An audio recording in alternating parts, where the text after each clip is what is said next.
Boa noite, amigos. Vamos iniciar nosso estudo das leis morais. Vou convidar aqui o meu amigo Fabiano, que vai nos acompanhar nesse estudo, vai estar conosco.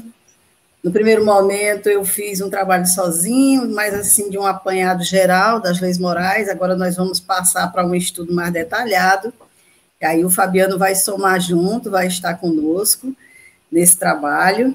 E eu quero só pedir, eu vou esperar o pessoal ir entrando para avisar que nós estamos com o chat aberto, se alguém quiser comentar, se alguém quiser colocar alguma pergunta, alguma contribuição, nós vamos estar atento aqui. E eu estou muito feliz, viu, Fabiano, por você estar conosco. Quero lhe desejar uma boa noite, vou pedir que você se apresente para o nosso público, que ou vai nos acompanhar agora ou depois vai ver os vídeos, porque vão ficar no YouTube, Facebook, Instagram, e aí você se apresentar para nós, porque logo em seguida você vai nos falar um pouco, nos dar assim, uma abrangência maior do que vai ser esse trabalho com relação às leis morais. Pois fique à vontade. Ok, Dora. Uma boa noite para você, uma boa noite para todo mundo que está nos assistindo e que irão nos assistir. É um prazer poder contribuir, né? É um prazer participar de um estudo. Como você mesmo propôs, é um estudo, então todos nós aqui vamos estar somando, vamos estar aqui tirando nossas dúvidas, colocando aí à frente a doutrina espírita para nos esclarecer sobre a nossa vida, né? O que é que nós estamos fazendo aqui.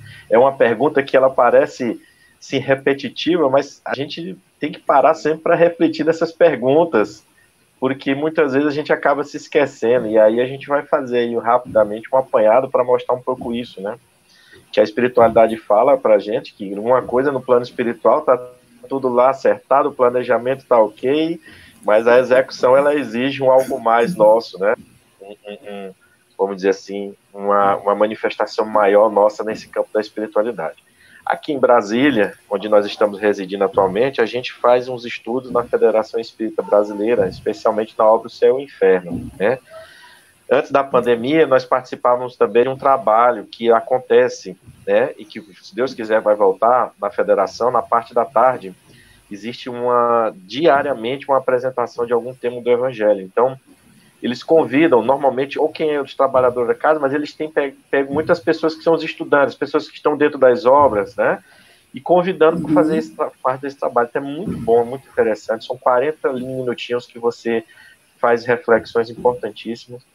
E, além disso, a gente estava desenvolvendo um trabalho, né, na Sociedade Francisco de Assis, e aí a pandemia veio e deu aquela brecada das nossas vidas presenciais, né? Então, a gente teve aí que se adequar a esse novo cenário. Mas a gente sabe que não é um cenário à toa, a gente sabe que não são coisas que acontecem por um acaso e que deve despertar em nós cada vez mais, a cada situação como essa, a nossa espiritualidade, né? A gente realmente se aprofundar e chegar, porque Kardec nos convidou a isso, ele falou que a doutrina espírita era algo que a gente tinha que ter uma disciplina, uma perseverança e paciência, porque ela leva tempo, né? Não se aprende a ciência do infinito em alguns meses de estudo, em alguns meses de leitura, então são observações, são trabalhos, é uma atenção que a gente vai tendo no nosso dia a dia. E aí, um estudo como esse é sempre importante, né? É sempre muito importante. Porque a gente, cada um expõe as suas ideias, tem seu prisma, traz a sua maturidade, a gente aperfeiçoa, corrige, que é o importante, a gente está aberto para as correções, né? De repente, um fato, alguma colocação que não ficou muito claro, vamos buscar, vamos pesquisar, vamos meditar, e traz isso na discussão, então isso é muito importante para esse amadurecimento de todos nós. Isso. Então, Fabiano, eu queria que você, assim, iniciasse conosco, já fazendo uma abordagem com relação, porque nós conhecemos a Constituição humana, né? Sabemos que temos uma Constituição no nosso país, mas essas leis, essa Constituição divina, ela não é muito conhecida, e eu gostaria que você comentasse um pouquinho sobre a Constituição humana e a Constituição divina, para a gente dar o nosso pontapé inicial. Ok, Dora. Olha só, a gente fez algumas leituras, a gente buscou algumas informações, e, acima de tudo, a gente meditou um pouco, né? Porque essa palavra Constituição, realmente, a sua acepção, o seu significado é exatamente esse, de ordem, é de você ter um conjunto vamos dizer assim, de regras, né? E então, nós aqui, se nós formos partirmos desse campo mais específico da Constituição humana, e aí a gente coloca desde a nossa condição lá de Homo erectus até chegarmos à nossa condição atual, a gente teve regras. No início, elas não eram escritas em lugar algum, eram os costumes, eram os atos que se determinavam como é que se agia, como é que tinha que se comportar, né? A gente sabe que, a princípio, no início da nossa caminhada, ela era mais voltada para a nossa sobrevivência mesmo, era aquela situação de um mundo primitivo, né? Um mundo em que a força bruta imperava, mas a gente, num outro estudo que a gente teve a oportunidade de fazer uma palestra, a gente já mostrou que pesquisadores já vinham identificando, mesmo nesse processo todo, nessa condição, uma manifestação espiritual já ostensiva, né? E aí já vai nos dando, nessa condição, uma outra vertente, uma outra forma de enxergarmos a nossa própria história. Mas ainda dentro dessa constituição humana, por conta desse nosso amadurecimento, das experiências que tínhamos que passar, dos momentos em que nós tínhamos que desbravar esse planeta, esse globo, né? E aí se formou o que se chama de aldeias, depois formaram-se os clãs, depois as cidades, daí, por exemplo, de conquistas, né? Se desenvolveu a navegação, se desenvolveu a engenharia, se desenvolveu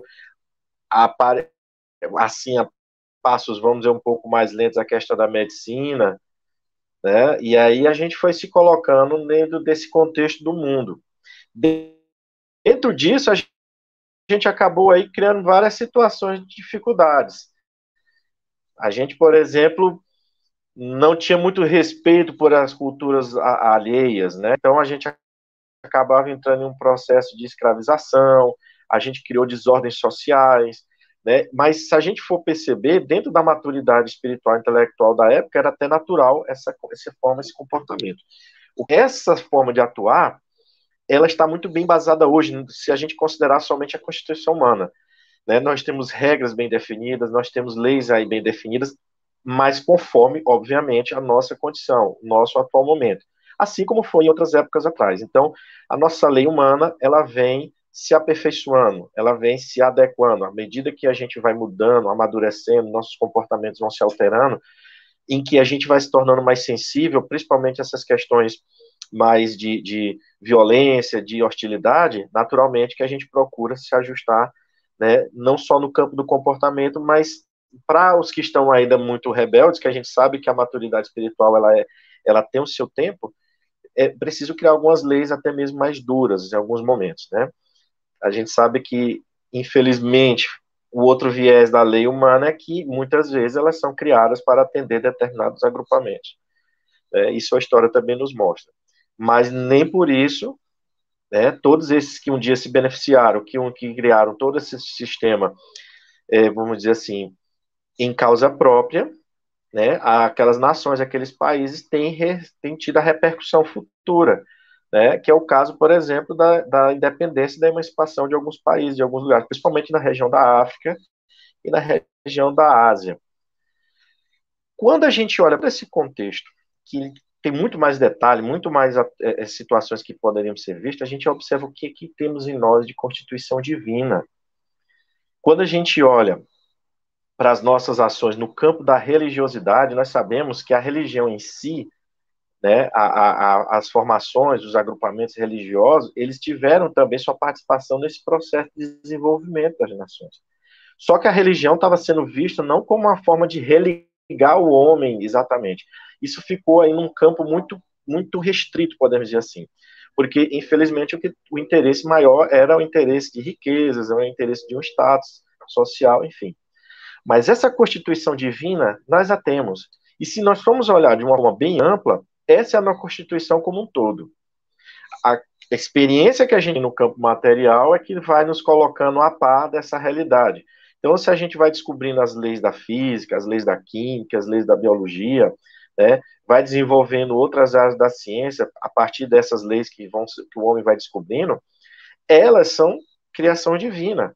Nós é que estamos descobrindo como é que o processo de amadurecimento do planeta acontece, como é que a gente entende, por exemplo, a agricultura de um local, como é que tem que se plantar, por que determinada planta não dá certo no lugar e dá em outro, enfim, os processos de enxertia que hoje é muito difundido hoje nas pesquisas. Não dá certo, mas a gente pode criar uma planta aqui com alteração genética e ela poder produzir. Em tudo isso, a gente observa a manifestação divina. E essa manifestação e constituição divina, ela parte de um pressuposto muito importante, que é assim entendemos.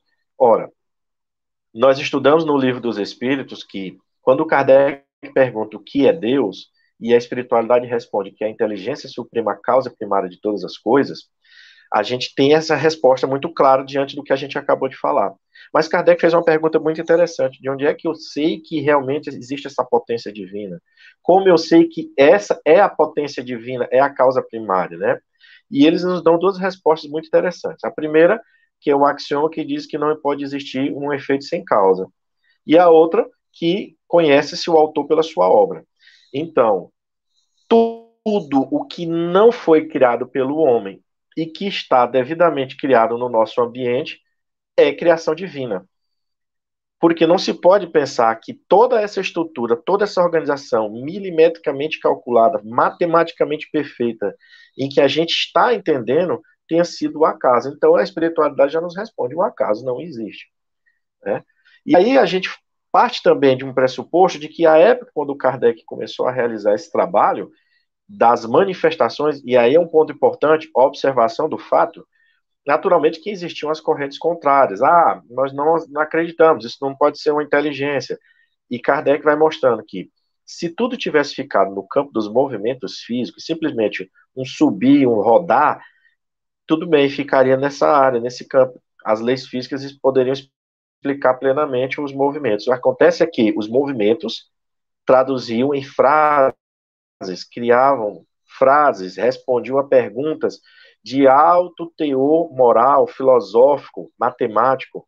Então, Kardec nos afirma que, mesmo que houvesse uma desconfiança, como havia material de sobra para se investigar como se dava aquele fenômeno.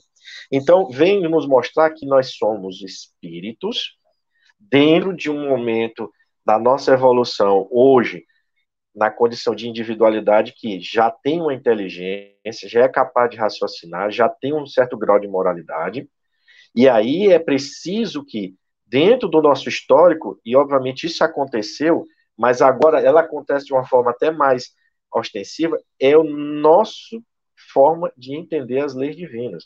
E como é que elas se manifestam? Ora, na própria manifestação dos espíritos, na comunicabilidade dos espíritos, na manifestação pós-mortem daqueles que Kardec evocava, e tantos outros homens de bom coração e pesquisadores que também se adentraram nessa área, convocavam pessoas conhecidas, essas pessoas davam os caracteres, mostravam que era realmente aquela personalidade que havia vivido na época.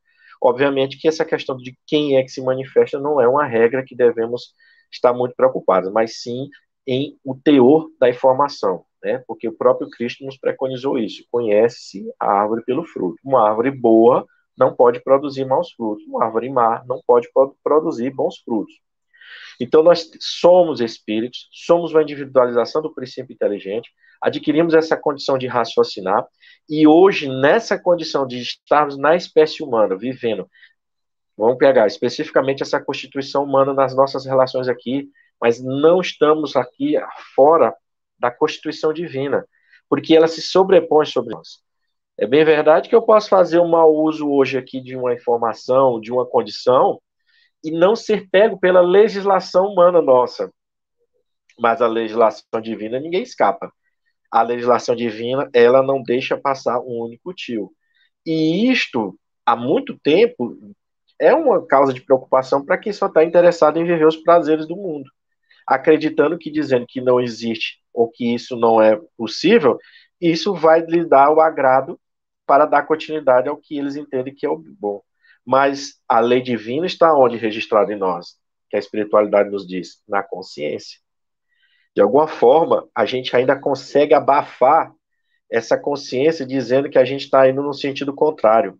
E muitas vezes a gente, nesse abafar, a gente sofre exatamente para nos mostrar que está errado a escolha, mas a gente insiste, dá vazão aos prazeres que essa condição material permite. E lembrando que os prazeres que existem, eles têm uma finalidade. E essa finalidade significa que é um crescimento nosso, uma forma de nós nos vermos como espíritos e, principalmente, nos dê um limite dentro desse prazer. Por exemplo, a alimentação, se a gente extrapola a condição, a capacidade que o nosso corpo tem de absorver o alimento, a gente tende a passar mal, e isso é para todas as outras situações, né? Então, a gente olhar dessa constituição divina, é preciso olharmos ela hoje com uma prioridade e saber vivê-la no atual estágio que nós estamos vivendo nesse campo mais material. Então, esse estudo das leis morais, onde a gente vai começar aí pela questão 614, vem nos mostrar, nos lembrar de que sobrevivência, comunicabilidade, o processo de reencarnação, a existência de Deus, né, e tantos outros princípios da doutrina espírita, e que são princípios que a doutrina espírita assim os classificou, mas existem muitos outros, e eles sempre existiram ao longo da humanidade, precisam ser trabalhados dessa forma, como diz Kardec, com método, com disciplina, com estudo, mas principalmente com a vivência, com a prática desse conhecimento que, à medida em que nós vamos nos depurando, à medida em que nós vamos nos tornando melhores, compreendemos melhor. E aí um ponto importante também, os atributos da divindade são aqueles que deveriam ter sido seguidos desde que o homem tomou consciência deles, vamos dizer assim. Um ser soberanamente bom e justo, né, eterno, imutável, imaterial, onipotente, onipresente, todas essas qualidades, todos esses atributos, eles são perfeitos, porque se houvesse uma única rusga de imperfeição, haveria um sentimento, um atributo no sentido contrário. Se ele não fosse soberanamente bom, teria uma ação contrária no mal. Então a gente percebe que quando a gente não entendeu esses atributos, a gente criou um Deus vingativo, um Deus ocioso, a gente criou vários deuses, porque achava que esse Deus não tem força, esse Deus não é capaz. Então, a forma como a gente enxergou esses atributos nos criaram também essas dificuldades, né? Mas sempre lembrando, mesmo com tudo isso, não deixou de ser experiência na nossa vida. É por isso que Kardec sempre fala no estudo do Espiritismo, sempre que a gente passa pelas dificuldades, sempre que a gente precisa passar pela dor, porque a dor nos movimenta para buscarmos o entendimento daquele que nos acomete, ele diz, olhar para o futuro, ou seja, olhe para a vida espiritual, veja tudo por cima. Quando ele diz olhar por cima, é para a gente ver que é uma experiência. Eu errei, eu me equivoquei, eu não agi de forma correta, já sei que não é mais assim. E aí a gente conhece que dentro do plano da erraticidade, que é o intervalo entre uma encarnação e outra, a gente se aprimora, conforme o nosso grau de maturidade, a gente corrige posições e tenta aplicá-las da melhor forma aqui. Tá? Então, eu acredito que a gente possa introduzir esse nosso estudo com essa visão de que a Constituição Divina ela está presente e ela precisa tomar uma prioridade, mas não nos esquecendo da experiência que a gente precisa viver aqui. Com certeza. Fabiano, nessa primeira questão, 614, que já é conhecida de muitos de nós, mas desconhecida de muitos também, Kardec pergunta que se deve entender por lei natural. E aí os espíritos dizem que a lei natural é a lei de Deus, é a única verdadeira para a felicidade do homem. Indica-lhe o que deve fazer ou deixar de fazer, e ele só é infeliz quando dela se afasta. Eu fiquei pensando sobre essa questão, quantas pessoas têm conhecimento dessa lei? Porque, veja bem, eu, que hoje estudo a doutrina espírita, vim tomar conhecimento dela há um tempo atrás. Eu não sabia dessas leis. Como tem muita gente que não sabe, e muitas vezes toma a dianteira e diz assim, eu resolvo por mim mesmo, Deus não está nem aí para essas coisas. Como se a gente tivesse aqui solto, sabe, não houvesse uma providência divina, Deus não está nem aí com os nossos problemas, as nossas dificuldades, eu vou vingar, porque se eu não fizer, não tem quem faça, eu vou fazer isso, eu vou fazer aquilo e tudo mais. Mas aí a gente fica pensando, e como é que fica a situação? Porque muita gente não conhece, não sabe dessa lei. Nós estamos tendo conhecimento agora. Aí a gente se afasta da lei de Deus e vai sofrer. E quando é que a gente se afasta também? Eu queria que você desse um toquezinho para a gente disso aqui, porque hoje eu não vou poder falar muito, não, eu vou ter que deixar meu microfone um pouco desligado, porque estamos fazendo uma reforma aqui do lado, e pelo jeito está fazendo muito barulho. Acho que hoje você foi escolhido. Tá tranquilo, Dora. A gente vai falando aqui no que a gente vai entendendo, tá? Deu para ouvir o baticutor aí, né? Olha, realmente essa é uma questão bem, vamos dizer assim, delicada, porque eu sempre me pergunto, quando eu leio, ou quando eu estou refletindo, estou fazendo um estudo, ou uma releitura de alguma das obras de Allan Kardec, e ele sempre coloca assim, o espírita já não teme a morte. Para o espírita, ele vai colocando os pontos, então ele vai mostrando que à medida que a gente vai tendo esse conhecimento da nossa realidade espiritual e, por conseguinte, da nossa condição divina, porque, voltando lá na pergunta do que é o espírito, e a espiritualidade responde, quando é que o espírito foi criado? Quando Kardec pergunta, desculpem, e ele diz que é criado simples e ignorante, ou seja, sem o conhecimento, e aí a gente adentra dentro da matéria em si, como é chamada, né, hoje, o plano mais material. Hoje já se chama energia condensada, energia coagulada, como diz André Luiz, né, nessa nossa condição, e a gente perceber que nós passamos por etapas, né, por exemplo, na questão mineral, vegetal, animal, até chegarmos na espécie humana, a gente carrega em algum momento aí um pouco dessas, vamos dizer assim, dessa questão instintiva. E essa questão instintiva, ela tem a ver com a nossa condição de preservação. Então, em algum momento, sim, no nosso início da nossa trajetória, a gente teve que ter esse lado mais material aguçado, essa questão mais da nossa vivência aqui aguçado para despertar a nossa inteligência, para despertar o nosso raciocínio, para despertar a nossa condição moral.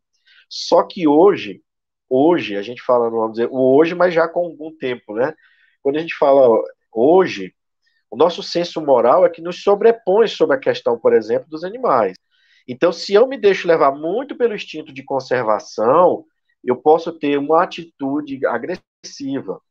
Se eu deixo isso tomar conta, eu posso começar, aí aqui vamos começar a raciocinar, eu posso começar a sentir prazer em agredir. Eu posso começar a sentir prazer em me manter em uma posição sempre que alguém tenta me, por exemplo, que eu me sinto coagido, eu tiro aquelas pessoas, aquele agrupamento por meio da força, por alguma ideia que causa o distúrbio, por algum comportamento que não é o adequado, eu posso começar a criar essa essência dentro de mim. E só que minha consciência, que está registrada, ela vai batendo. É como se ela dissesse assim, olha, já foi essa época, não é mais por aí. Então a gente pode pensar que a gente, em algumas situações, acaba se desviando. Por que eu estou falando isso? Porque a espiritualidade nos fala que nem todos os espíritos demoram nessa caminhada evolutiva. Tem uns que eles acordam, despertam e seguem firme. Então eles chegam, como eles falam, mais rapidamente ao objetivo, que é tornar-se mais evoluído. Os que não têm as escolhas corretas, eu diria que se encaixaria nessa situação.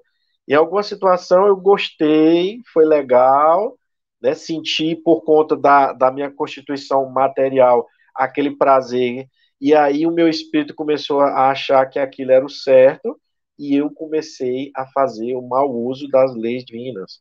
Eu comecei a fazer o mau uso por exemplo, do meu pensamento, da minha vontade. Comecei a criar uma sintonia que não estava, por exemplo, num determinado momento, eu me afastar. E aí a gente começa a causar o quê nisso? A causar os processos que muitos chamam de processos kármicos. Ou seja, eu começo a me ligar às pessoas pela dor que eu estou causando a elas. E aí eu tenho a necessidade de reparação. Então, imaginando a reencarnação nesse processo, entrando, dizendo, aí aquela criatura que eu causei mal vem como meu filho, vem como minha neta, ou eu venho como alguém próximo, um primo, de alguma forma que a divindade entende que é para a gente se ajustar. Isso é muito fácil para a gente falar como espírita. Isso que eu estou dizendo é muito fácil para a gente colocar como espírita, né?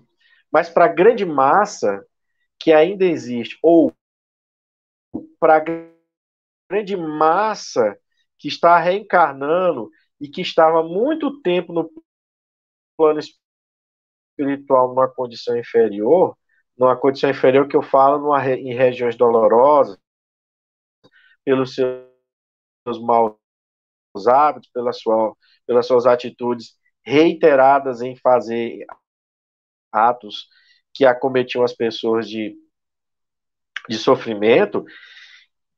Vamos pegar aqui, por exemplo, a sexualidade desregrada, a violência em si, a capacidade de enganar as pessoas pela sua alta inteligência, né? Esses espíritos estão reencarnando. Por quê? Porque eles têm também a oportunidade de ter a condição de poder reencarnar na condição de regeneração. Então, esses aí é que, vamos dizer assim, estão nessa grande massa de não compreender e de se afastar da lei divina. Por quê? Porque eles estão com, a psicologia chama hoje de, a palavrinha, condicionamento. Eu me condicionei por muito tempo naquele pensamento, aquela ideia, aquela forma. E a experiência na matéria, ela exige de nós esse esforço para a gente quebrar isso, né?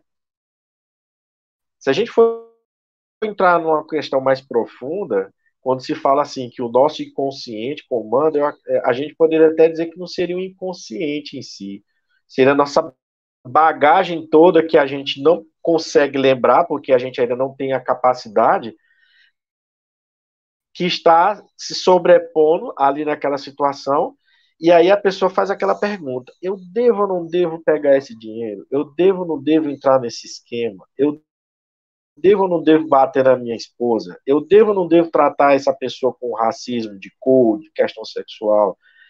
Porque é a experiência que ele precisa passar e ele vai trazer isso muito forte em cima. Se ele vai resistir ou não, aí é uma questão da maturidade, porque a espiritualidade nos fala que o gênero de prova a gente conhece. E o gênero de prova nos coloca de frente com aquilo que a gente precisa melhorar.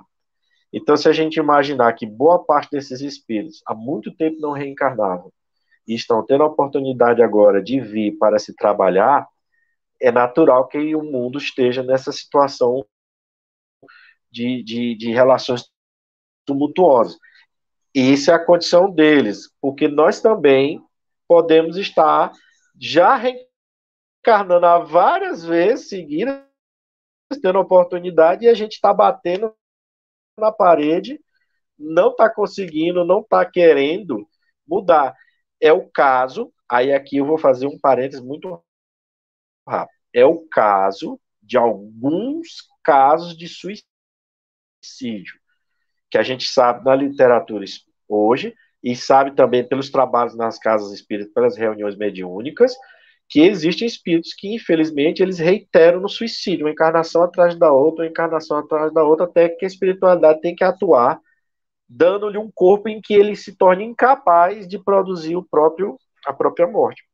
Se a gente for colocar isso, é uma ideia tão fixa de não ter que lidar com a experiência para o reajustamento, que insiste. E a gente tem casos conhecidos na nossa doutrina espírita, né? A literatura está aí para nos mostrar, mas eu estou falando que é um caso específico de espíritos que eles reiteram nesse campo, porque é um caso da gente tratar, mas eu estou falando especificamente nesses casos, dentro desse contexto que a gente colocou.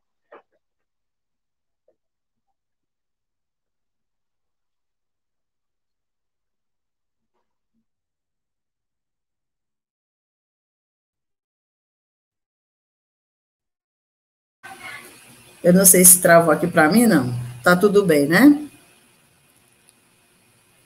Realmente justifica-se essa condição dos espíritos na inferioridade em que se encontram, não atentarem para a lei divina, acharem que Deus não está nem aí, quererem por conta própria fazer tudo o que fazem, como você bem colocou.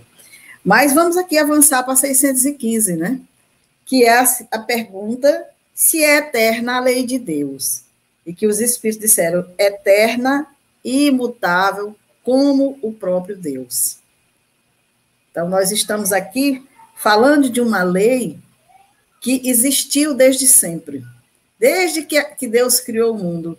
Creio, na minha ignorância de querer entender o pensamento divino, que muito antes de criar tudo que nós temos hoje em nossas vidas, Deus criou leis, justamente para que quando fosse estruturado todo o planeta, essas leis estivessem ali ordenando e organizando tudo.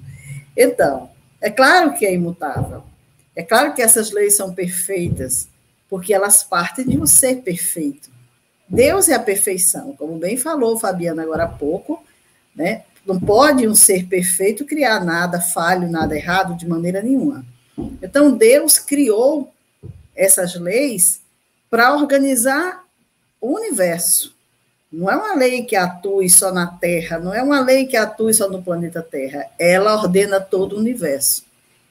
E é imutável porque imaginemos uma lei que estivesse mudando constantemente. Nós sabemos que na nossa Constituição nós temos leis hoje que já não são mais utilizadas, já não servem mais, já evoluímos o suficiente para não precisar mais dela. Temos leis que estão sendo criadas em virtude das situações que ocorrem na sociedade, porque a lei humana ela vai sendo criada à medida que as situações vão surgindo, há necessidade de se organizar, de se prover os direitos das criaturas. Então, cria-se uma lei, mas muitas vezes são leis temporárias, porque à medida que vamos evoluindo, elas vão se tornando obsoletas, então não há necessário. É tanto que quem estuda direito sabe que o Código Penal está sempre... Hoje, vai começar o ano, já aquele código que a gente tinha já não serve, porque já entraram novas leis e tudo mais. Essa é a justiça humana. Mas na lei divina, essa lei foi criada por Deus, é eterna, é imutável. Não há necessidade de, em momento algum, Deus interferir e mudar nada. Nós é que temos esse entendimento de que seja necessário acontecerem essas mudanças. Nós queremos mudar a lei de Deus e transformá-la de acordo com o nosso entendimento. E não é dessa forma.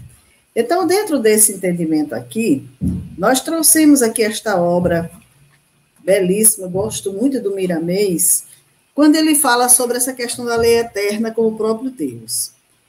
Ele diz que somente a lei do Criador não obedece ao progresso, porque é ela que rege a todos e a tudo, inclusive o próprio progresso. A sua formação espiritual é a mesma em todos os tempos e em todos os mundos. Então, a lei de Deus, ela é que rege o progresso. Ela não evolui com o progresso da humanidade. Então, não há necessidade de mudanças, porque Deus fez tudo perfeito, desde o princípio das coisas. O que chamamos de evolução ou progresso é sinônimo de despertamento espiritual, porque tudo é perfeito na ordem das coisas. Então, tudo está sob a perfeição divina. O homem vai despertando, vai se melhorando, vai se transformando, vai transformando as condições de vida em sociedade, vai se moralizando, mas não é a lei que vai se aperfeiçoando, de maneira nenhuma, é o homem que vai despertando. Então, nós precisamos, sim, conhecer essas leis, como nós estamos, nesse momento, buscando aqui no Livro dos Espíritos, no livro Filosofia Espírita, e tantas outras obras que os Espíritos nos trazem. Conhecer é sobre essas leis, sobre o que elas atuam, de que forma, a quem elas se direcionam, qual a atuação delas, para a gente entender melhor. Então, Kardec, com o amparo da espiritualidade, organizou leis, mas as leis morais não são só essas que nós estamos aqui estudando. Essas leis, elas estão conosco em virtude das nossas necessidades de entendimento. Como eu disse no início, Poucas pessoas sabem dessa lei, conhecem essa lei. Muitos sequer, ainda hoje, têm entendimento de que elas existam. Então, nós temos aqui, na questão 616, a seguinte pergunta que Kardec fez aos espíritos. Será possível que Deus, em certa época, haja prescrito aos homens o que noutra época lhe proibiu? Será que Deus disse alguma coisa para nós e depois proibiu?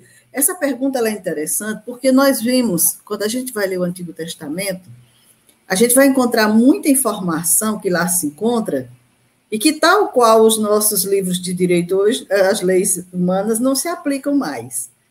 Por exemplo, eu gosto sempre de citar esse exemplo de que lá no livro, no Antigo Testamento, existem citações que dizem que se deve passar fio de espada aquele que não crê como nós. E aí muitos de nós dizemos, a Bíblia é o livro de Deus. Então, Deus disse isso lá naquele tempo, e agora ele diz, amai os vossos inimigos através do nosso Mestre Jesus, que veio como Filho de Deus trazer um ensinamento moral. Será que Deus, num tempo, disse uma coisa e depois proibiu? E aí os espíritos respondem, Deus não se engana. Os homens é que são obrigados a modificar suas leis por imperfeitas. As de Deus, essas são perfeitas. A harmonia que reina no universo material, como no universo moral, se funda em leis estabelecidas por Deus desde toda a eternidade. Então, a única lei que realmente precisa se aperfeiçoar, a única lei que precisa mudar é a lei humana, porque, como nós falamos, ela se adapta aos costumes, às necessidades de um povo. Mas Deus, perfeição absoluta, não criou no determinado uma regra de lei e depois disse que aquilo não se fazia mais e que agora a lei era essa. A gente sabe que Jesus, quando veio, disse, eu não vim destruir a lei, eu vim dar cumprimento. E disse, amar a Deus sobre todas as coisas e ao próximo como a si mesmo, está aí a lei e os profetas. Mas ele não veio, vamos dizer assim, tirar a ordenação divina. Aquelas leis que estavam sendo impostas àquele povo naquele momento eram leis humanas. Era o próprio homem legislando, usando o nome de Deus para ter poder, para ter moralidade, para ser aceito diante daquela humanidade. Mas Deus, em maneira nenhuma, em momento nenhum, disse algo do qual depois ele tivesse que, através dos seus mensageiros, retomar a sua palavra. E Jesus, conhecedor dessas leis, chegou e retirou o que era humano. E disse, não, isso aqui, esqueçam. A lei e os profetas, a determinação divina de meu Pai, que foi sempre, sempre será essa. Amar a Deus sobre todas as coisas e ao próximo como a si mesmo. E aí ele pergunta logo em seguida, é dado ao homem as leis divinas, que é o que compreendem no seu âmbito, concernem a alguma outra coisa que não somente ao procedimento moral? Será que as leis divinas só diz respeito ao procedimento moral? E aí os Espíritos dizem, todas as da natureza são leis divinas, pois que Deus é o autor de tudo. O sábio estuda as leis da matéria, o homem de bem estuda e pratica a da alma. Então, nós temos leis físicas e leis morais, que a lei divina abrange tudo em todas as coisas. Como nós faremos aqui, nós vamos estudar várias leis voltadas para a moralidade, para o nosso ambiente físico, tudo leis divinas. E ele pergunta, é dado ao homem aprofundar umas e outras? Mas uma única existência não lhe basta para isso. Então, veja bem, eu acabei de comentar que muitos de nós não conhecemos essa lei, que eu, particularmente, tive contato quando tive contato com a doutrina espírita, mas ainda não conheço essas leis na sua profundidade, ainda não pratico essas leis na sua profundidade. Por quê? Porque uma só reencarnação não dá para a gente absorver todo esse conhecimento, fazer toda essa transformação. Por isso que alguns dos nossos irmãos já compreendem melhor essa lei, outros estão tendo conhecimento delas agora e outros sequer sabem que elas existem. Então, quando nós estamos encarnados, nós estamos realizando aprendizados. Quando nós desencarnamos, também realizamos aprendizado no mundo espiritual. E quando nós retomamos a nossa vida na carne, nós retomamos com mais conhecimento, com mais informação. Eu peço desculpa a vocês pelo barulho, mas teve um probleminha com a internet do nosso amigo Fabiano, ele não pôde retomar, e aí nós vamos continuar aqui com o barulho, mas já estamos quase concluindo. Então, aqui, os nossos irmãos, no comentário de Kardec, nós temos, efetivamente, que são alguns anos para a aquisição de tudo que precisa ser, de tudo o que precisam ser, a fim de se considerar perfeito, embora apenas se tenha em conta a distância que vai do selvagem ao homem civilizado. Quer dizer, numa existência só, não tem como a gente adquirir todos os conhecimentos, todas as sabedorias, toda a moralidade. Precisamos de inúmeras reencarnações para termos acesso a tanto conhecimento, a tanta informação que a lei nos traz. Estávamos com saudade de você, viu, Fabiano? Porque o pessoal está aqui ouvindo muito barulho. Mas, com certeza, essas leis, elas regulam o movimento e as relações de matéria bruta. Aliás, as leis físicas, cujo pertence ao domínio da ciência. E as outras dizem respeito ao homem. E nós estamos aqui comentando a questão 617, a letra A. Então, se você quiser fazer algum comentário com relação ao que compreende essas leis, nós teremos aqui só mais uma lei para comentar, e eu vou deixar com você e aliviar o ouvido do pessoal aqui. Engraçado que eu estava ouvindo você, mas eu achava que eu estava só aqui saído do vídeo, né? Mas tudo bem. A internet pega as peças da gente. A questão da pergunta anterior sobre a questão de ser eterno, né? Na resposta da 615, é eterno e imutável como o próprio Deus, né? A gente falou lá no início da nossa fala sobre essa questão dos atributos da divindade, para a gente entender esse processo e a gente se persuadir dessa realidade. Porque, como está dizendo, é lei. E lei é obrigado, você faz. Ninguém pergunta, por exemplo, um grupo de legisladores, quando eles vão criar uma lei sobre qualquer que seja o assunto, eles não perguntam para a população, eles vão lá, criam a legislação e, cumpra-se. Né? Então, só que a gente sabe que com todas as dificuldades aí que existem em relação à questão da humanidade em si encarnada, até pela nossa condição de imperfeição. Mas não seria diferente com a lei divina. Só que a lei divina, ela tem um processo muito interessante, ela educa e ela abre as portas exatamente para essas condições que você colocou no início da sua fala, que a gente não conhece, não dá para conhecer em uma única encarnação tudo. Você imaginar, por exemplo, que quando a gente assiste a alguns programas, alguns jornais, a gente observa alguns lugares do mundo, principalmente na região do Cáucaso, pessoas que vivem 100 anos, 105 anos, mas vivem ali, dentro daquele mundo, daquele ambiente. São 105 anos, mas será que ele viu tudo sobre tecnologia, medicina, tudo sobre engenharia? Dada a sua condição de onde ele estava vivendo, a gente sabe que não, né? Então, é a própria condição prática de que realmente numa encarnação não tem como a gente saber de tudo.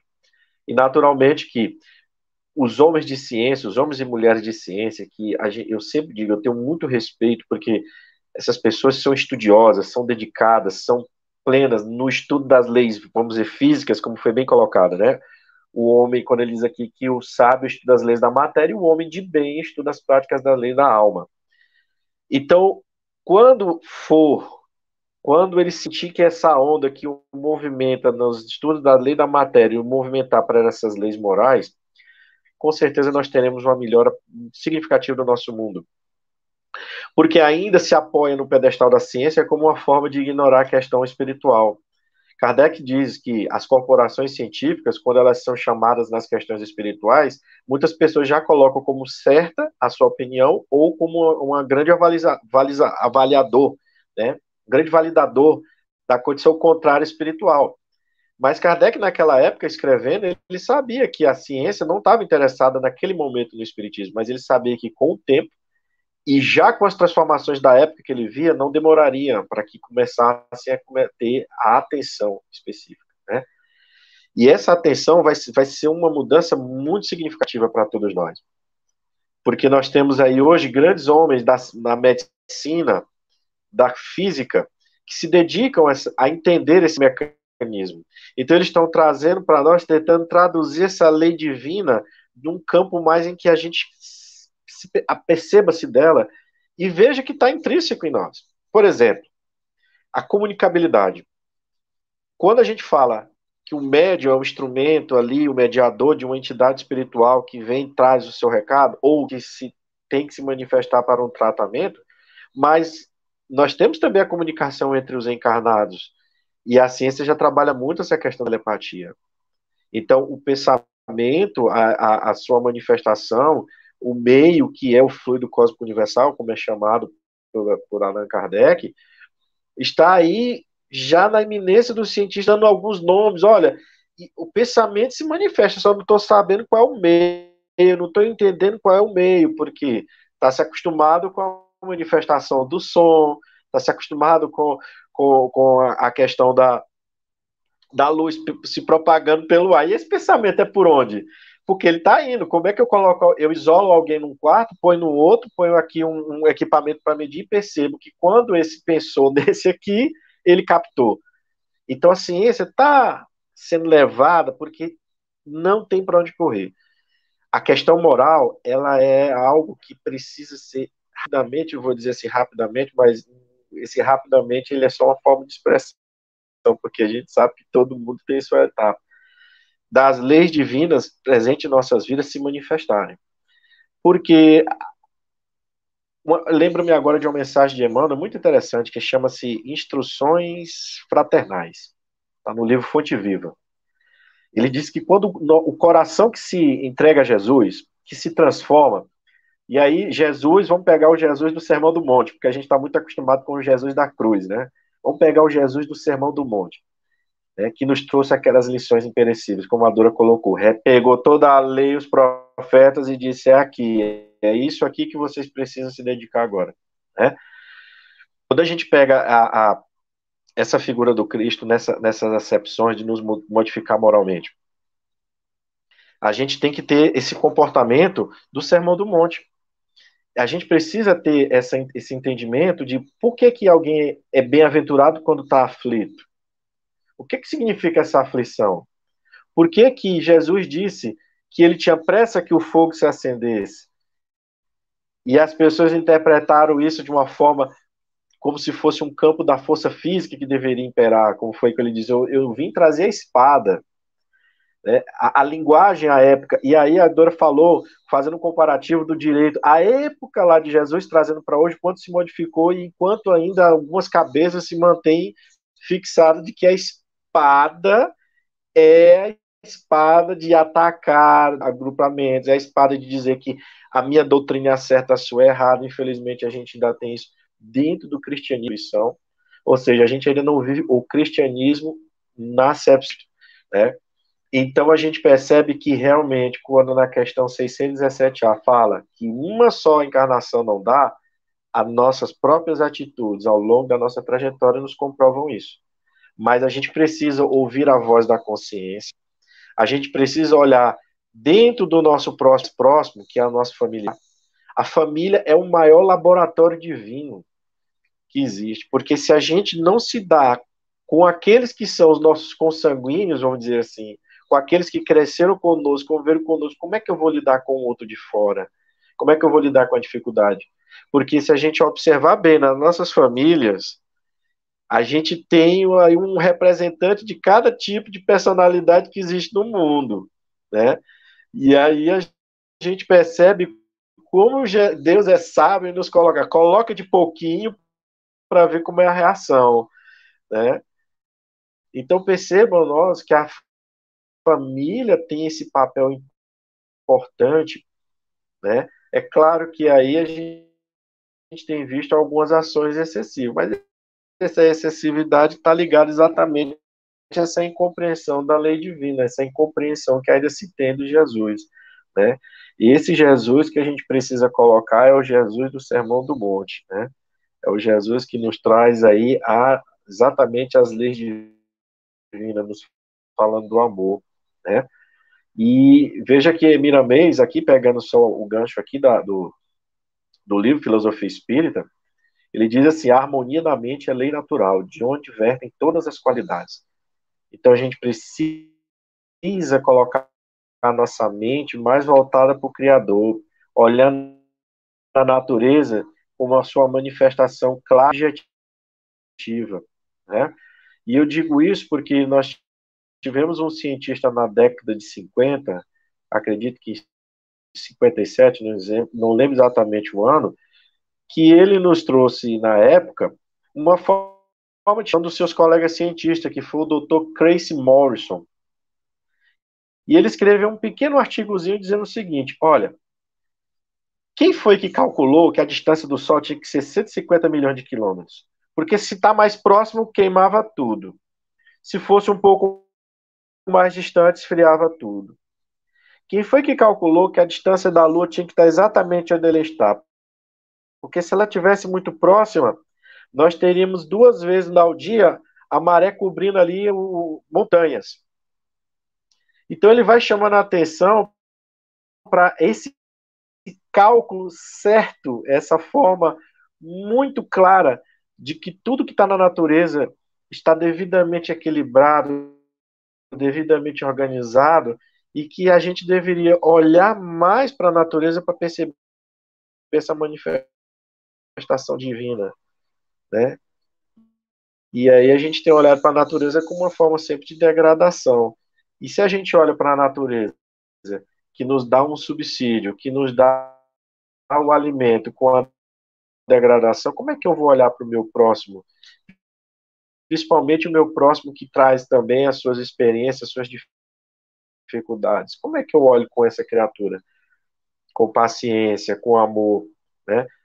Como é que eu abro mão de uma condição social em relação à sexualidade se eu não consigo sequer tratar bem a obra do Criador que deixou aqui para mim, para que eu tivesse aqui no meu dia a dia o oxigênio para respirar, né? O alimento a ser buscado hoje dentro da tecnologia com uma forma muito mais rápida, muito mais eficiente. Então, se eu não consigo ouvir Deus na própria natureza, como é que eu vou ouvir meu próximo, né?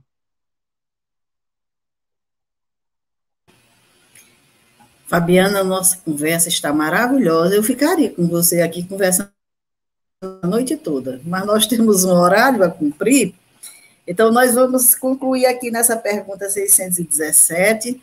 Como você bem disse no início, eu concordo, nós não temos pressa, de maneira nenhuma. Nós temos essa encarnação todinha para estudar essas leis morais. Esperamos, assim, que estejamos nessa disposição, né? Então, nós vamos encerrar o nosso estudo de hoje em função do tempo. Estou ouvindo. Mas antes que a gente saia daqui, eu queria trazer aqui os nossos amigos que estão nos acompanhando. Nós temos aqui a Silvia Taide, que está dando boa noite. Temos aqui também a Eliane, que está nos acompanhando. Gilfran. A Eulenice.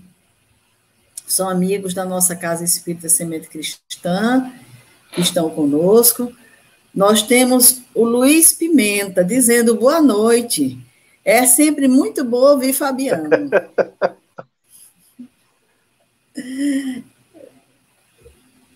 Temos aqui a Thaisa Veras também, dando boa noite.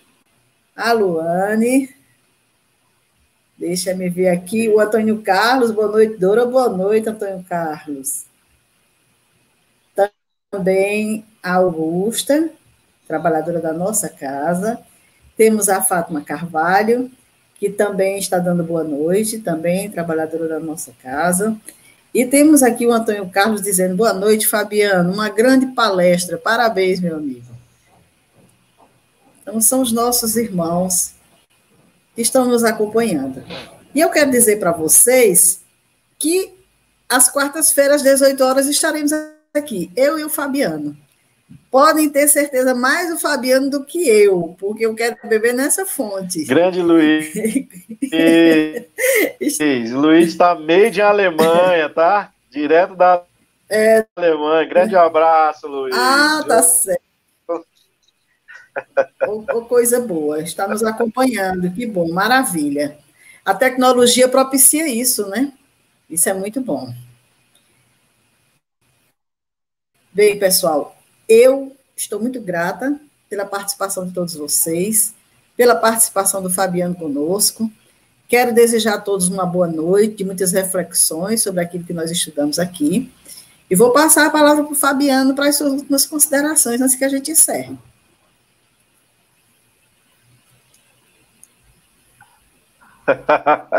Obrigado, Antônio. Um grande abraço.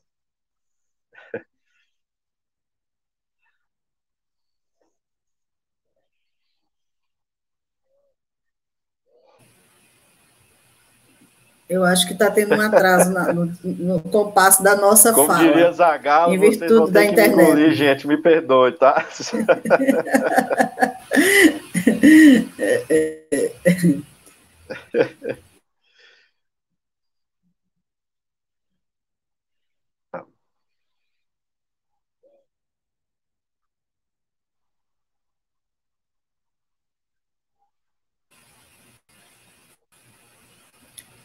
Realmente tem aí um descompasso na nossa fala, mas nós estamos encerrando.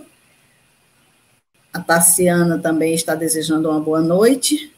Tassiana Veras. Ok, Dora, eu que agradeço a atenção de todos, a todos que tiveram aí a paciência de nos ouvir. Dizer a vocês que é, para mim, uma grande satisfação poder fazer parte do trabalho da Semente Cristã, tá? E agradecer a oportunidade da espiritualidade, porque a gente sem problema, né? Mas estou à disposição, tá? Estudo, pessoas maravilhosas, tá? E a você também, Dora. Um grande abraço e a gente está aí na próxima semana juntos, se Deus quiser. Então, uma boa noite e até a próxima quinta-feira, se Deus quiser, estaremos dando continuidade ao nosso estudo. Muita paz a todos, um grande abraço.